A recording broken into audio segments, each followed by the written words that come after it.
I think you have done Youngblood TV on YouTube, right?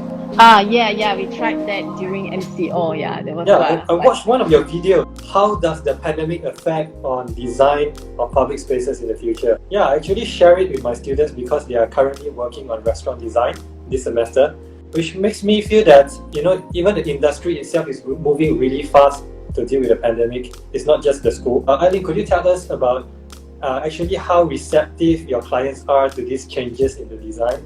And so far, what has changed in your design approach in response to this pandemic? yeah. Well, the pandemic really changed things. Changed a lot of perspectives in our lives. Yeah.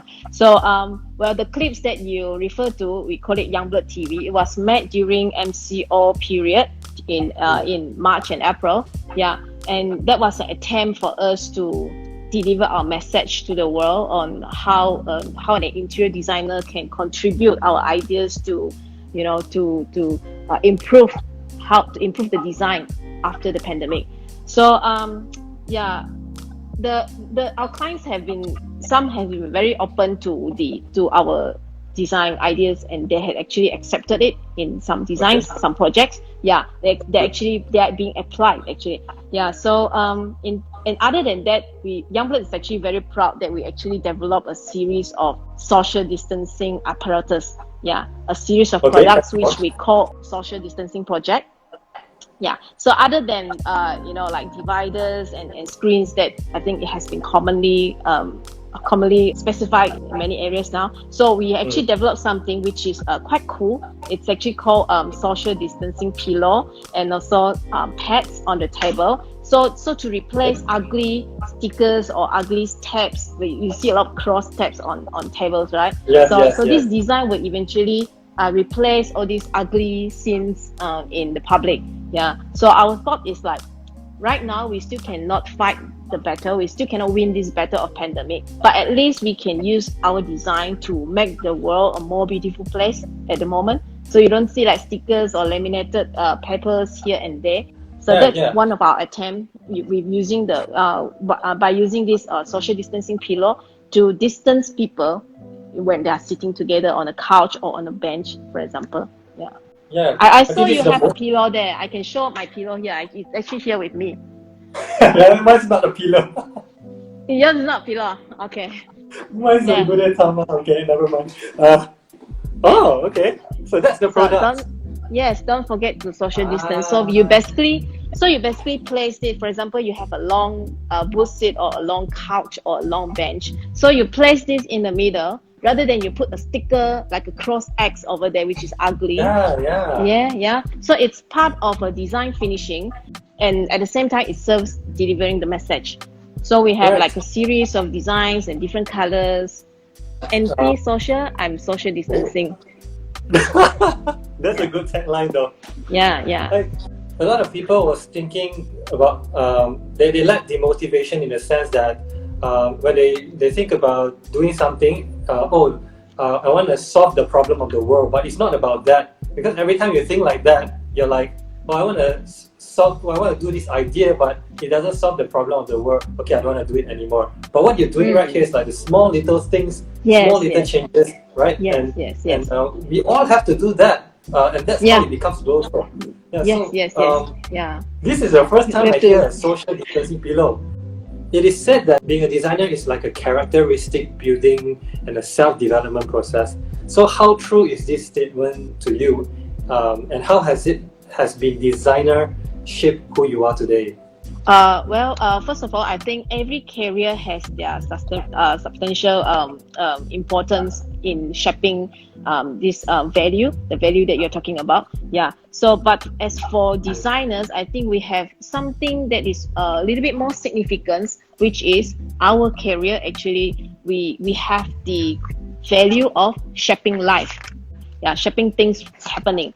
Yeah. So in this case, we can quote Taro Ando. Yeah, if you know Taro Ando, the famous Pada Ando, architect from yes. Japan. Yes. Taro Ando has this famous belief saying that I somewhat believe that the way human leads life can can be even by little influenced by means of architecture and built environment. Yeah. So this is what Tada Ando believes. He believes that no matter how small it is, architecture and built environment can steer and shape the way human lead life. Yeah. So this is this is how significant a role of interior designer can be. Yeah. And other than that, we can also quote Karim Rashid. Yeah. Karim Rashid has this very powerful quote, very short. You know, you guess what he said? He said, "I want to change the world." That's how short and how powerful it is. He said he want to change the world. So that's how the role of interior designers, our designs, our creations actually can change and move the world. Yeah. That guy is a philosopher. I mean, speaking of Karim Rashid, I'm a big fan of Karim Rashid. I totally salute this man because he always goes against the norm and he's very persistent at it, right? It's like, guys don't wear pink, I'm going to wear pink. He's the one that steered the pink culture, the pink trend. Yeah, he's the one. Yeah. Yeah, exactly. So he started off with like designing daily life objects, and then it goes on to furniture, and then it becomes interior, and now he's even styling architecture. I think you know that. So have you seen those tattoos on his body? It's part of the creation as well. Yeah. Yeah, those were all his design principles, right? Where he developed all over his designs. So just to stall you a bit, when he had a talk in Malaysia, I had an honor to actually be there. So he walked from one end of the stage. He said that our design history started here, and then he walked all the way to the other end, and then he said, and then this small little gap is our current era, the ones with the internet, the ones with all this new technology that were never seen in all this before. So it's like, why do we still reference the past? Our society right now doesn't even, it's not even relevant to all this. Why don't we just throw all this away? So, you know, some might find it arrogant, but I see his point. So that's how he stand out, right? So yeah, because he already said he wants to change the world. Yeah. Yeah.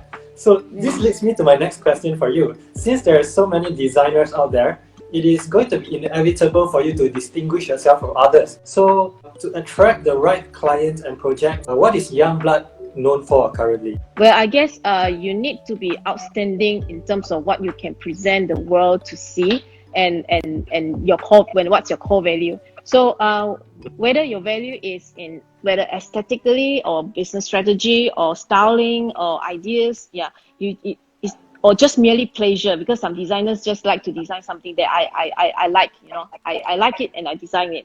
Find your strength and then cling onto it. And that's how Youngblood is doing, because we cannot say that we are the best. Nobody can be the best in anything, right? So what you can do is you find your own specialty. Like for our case, Youngblood, we actually cling to a philosophy of design for people.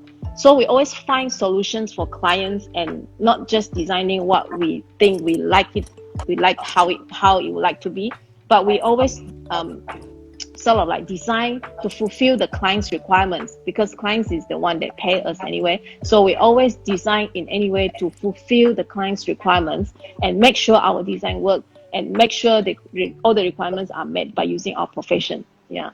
So in short, I would like to say is how do you want to excel and stand out from the rest is you must find your own specialty.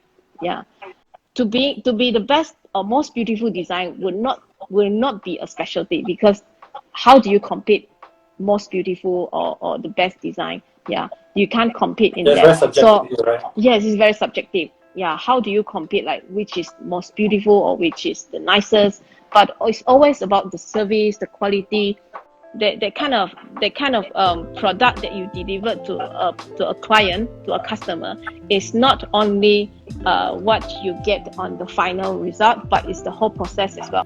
Whether people like to work with you or not, you know, whether I would like to hand the job to you, yeah, that's the part that you have to make the clients or the industry feel that I'm comfortable to land this job on you. Yeah, the interpersonal stuff that we constantly neglect because it's not part of your syllabus, right? So yeah, that is something. So looking forward, what would you like Youngblood to be known for? Looking forward, we we actually we like our company to be known as Young Blood United. This is something that we had recently just trademarked. Yeah, we had just trademarked this name, Young Blood United. Yeah, you can see from here at the pillar here, hashtag Young Blood United. Yeah. Okay. Right. Okay. So we just happen to trademark this name, and then we would like to expand a series of designs, not just interior design. Any designs, it can be ideas, it can be products, it can be any solutions or business strategies. Yeah.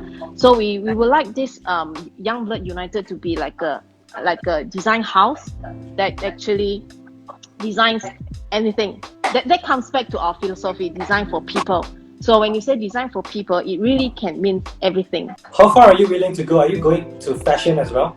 Well, yes, I'm willing to go to fashion as well. That's what we are going to do. We're going to have social distancing t-shirts. We're going to have work from home club t-shirts, yeah. Because that's everything. Design is everything in your life. A mug is also something in your life. Yeah. So anything requires design. So when I hear you say design for people, it is a very versatile philosophy. In fact, it's actually a very basic criteria of design, but yet like many people get carried away with the aesthetics or all that glam and all that stuff, right? I just want to dig in a little bit further about like how far do you guys go to prove the philosophy of design for people? Okay, right. First of all, you can design something that is really beautiful but doesn't work, right? Well, because Youngblood also targets more in commercial projects, so we make sure that our design actually help our clients to deliver and run a business. Yeah, so when the client can make money with the business, and that's where our design is successful. Yeah. It may not be, your design has to be coated in gold or coated in diamonds. Yeah, not necessarily to be in diamonds or in gold to be the best design. Solve problems and create a lifestyle, and create spaces and create what we call it experience. Create experience for people. Yeah. So it's always the thinking that comes in first, then the aesthetic to us. Yeah. So here comes the last question of the night. What is your advice to our young and aspiring designers in the audience tonight?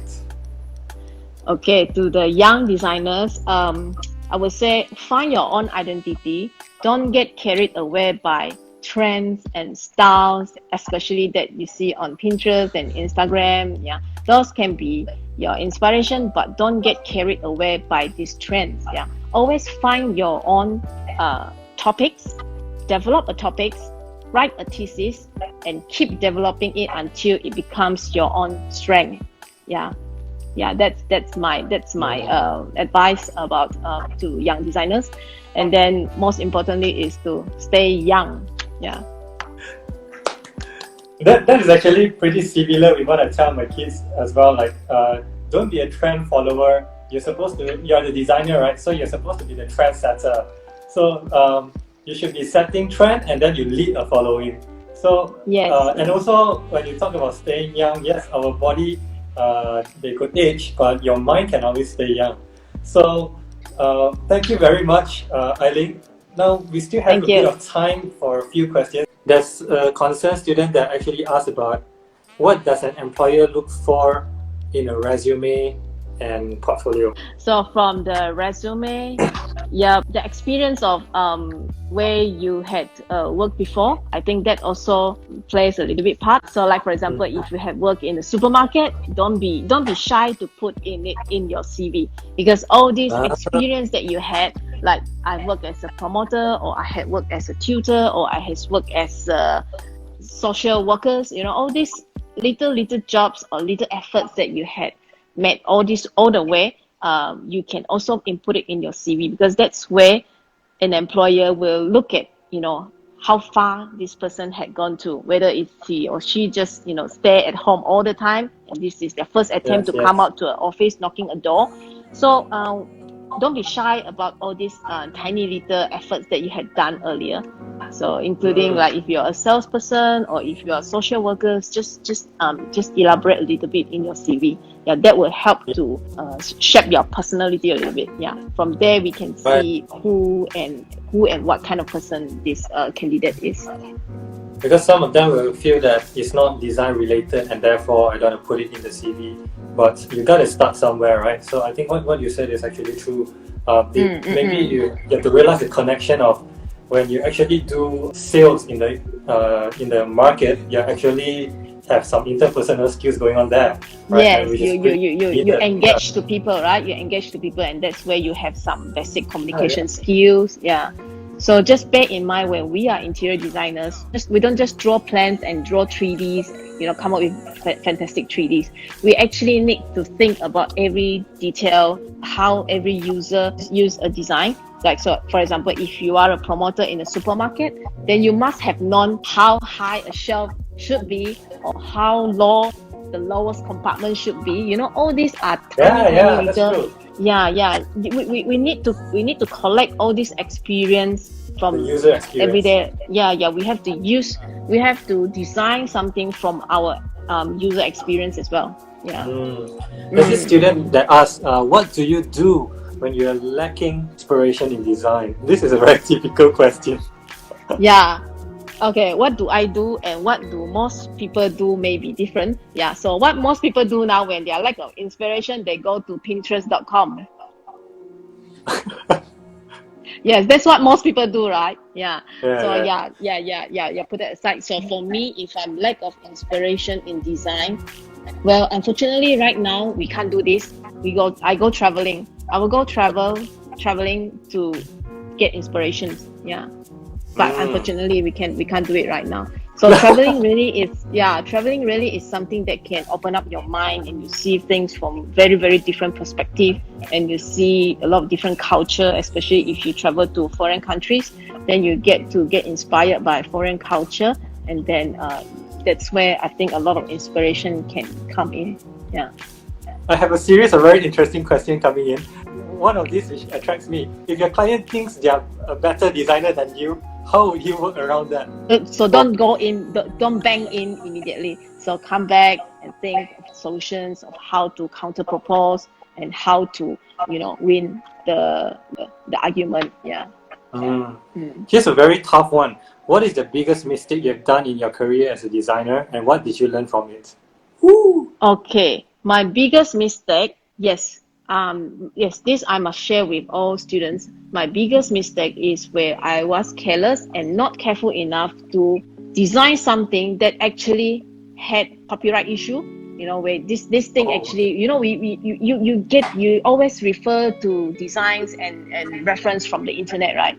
So when you are not careful, it's not a person's fault, it's a whole team's fault. One person actually get inspired by this picture and then tends to design something, but very, very similar to that.